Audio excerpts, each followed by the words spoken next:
নমস্কার, শুভ সকাল সবাইকে। কেমন আছেন সবাই? মায়াস লাইফস্টাইল আর একটা নতুন ব্লগে আপনাদের সবাইকে স্বাগত জানাই। তো সকালে বাবা মন্দিরের কাজ করছে। বাবা অনেক ভোরেতে উঠে যায়, তো স্নান সেরে ভগবানের জাগানো, মন্দির মোছা, তারপরে তিলক সেবা করে। তো সবকিছুর পর এখন বাবা ভগবানের আরতির জন্য জিনিসপত্রগুলো মেজে পরিষ্কার করে নিচ্ছে, আর তারপর আরতির জন্য কিছু ফুল তুলে নিচ্ছে গাছ থেকে। তো বাবা সকালে মন্দিরের কাজটা বেশিরভাগ করে। তো সবকিছু গুছিয়ে নেওয়ার পর এখন বাবা আরতি জোগাড় করে নিচ্ছে। তো প্রথমে ভগবানের আরতি হবে, তো আরতি করার সময় বাবা কীর্তন করে, তো সেটা একটু আপনাদের সাথে শেয়ার করলাম।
তো ভগবানের আরতির পর এখন গুরুদেবের আরতি করছে, আর মাও এসে গেছে।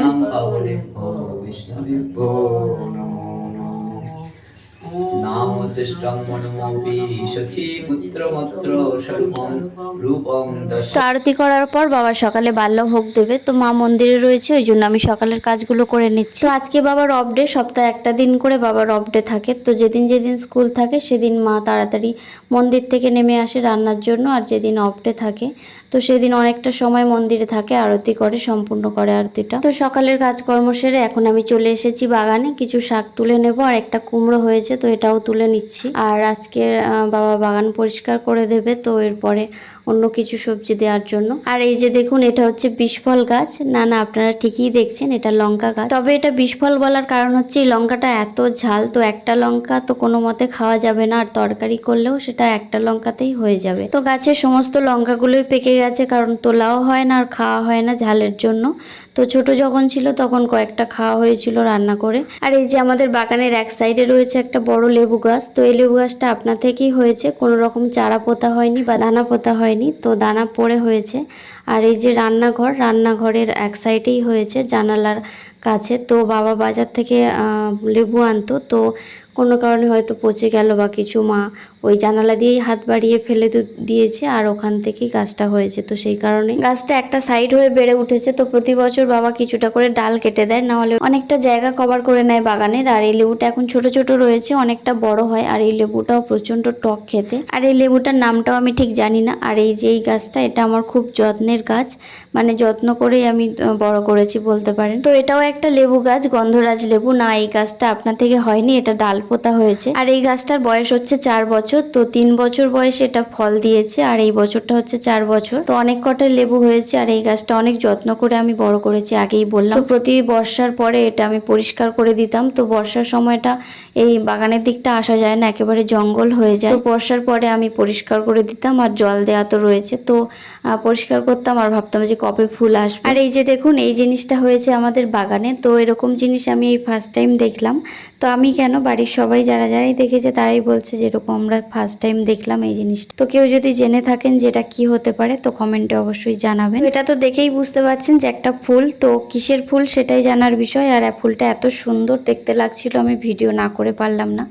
আর ফোনেতে যেরকমই দেখতে লাগছে সেরকমই, এটা অনেকটাই বড় ছিল আর উপরের অংশটা একদম শক্ত ছিল আর ভিতরে যে দেখুন কত সুন্দর মানে ফুলটা। তো এরকম জিনিস সত্যিই আমি ফার্স্ট টাইম দেখলাম। তো এটা কি জিনিসটা বলে দিই, কিছুদিন আগে আমাদের একটা ওল পোঁতা হয়েছিল, তো এটা ওলেরই ফুল। তো কিছুদিন আগে একটা ওল পোঁতা হয়েছিল, তো এটাও ভিডিওতে দেওয়া রয়েছে, আমি লিংক দিয়ে দেবো, কেউ যদি দেখতে চান তো দেখে নিতে পারেন। তো ওলটাও বাড়িতেই পোঁতা হয়েছিল, মানে 3-4 বছরের ওল, অনেকটা বড় ছিল।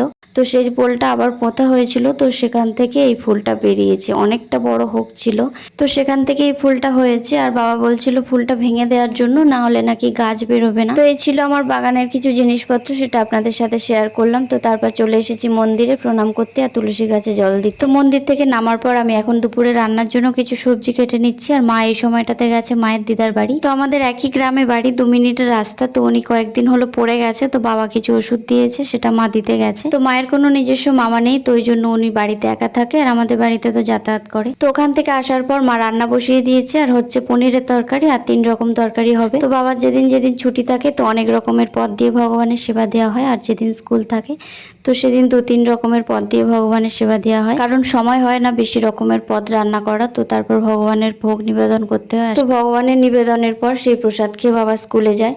তো রান্না শেষে যে বাবা মন্দিরে ভগবানের ভোগ নিয়ে চলে এসেছে আর ভগবানের নিবেদন করবে। তো কিছুক্ষণ রাখার পর গুরুদেব আর সমস্ত দেবদেবীর উদ্দেশ্যে ভোগ ঘুরিয়ে দেবে। তো তারপরে এই যে ভোগ নামিয়ে এনেছে আর আমরা এখন খাওয়া দাওয়া করে নেব। তো ভিডিওটা আমি এখানেই এন্ড করছি, কেমন লাগলো জানাবেন, একটা করে কমেন্ট সবাই করে যাবেন। তো ভিডিও ভালো লাগলে চ্যানেলটা সাবস্ক্রাইব করে দেবেন। তো সবাই ভালো থাকবেন, দেখা হবে পরের কোনো ব্লগ ভিডিওতে।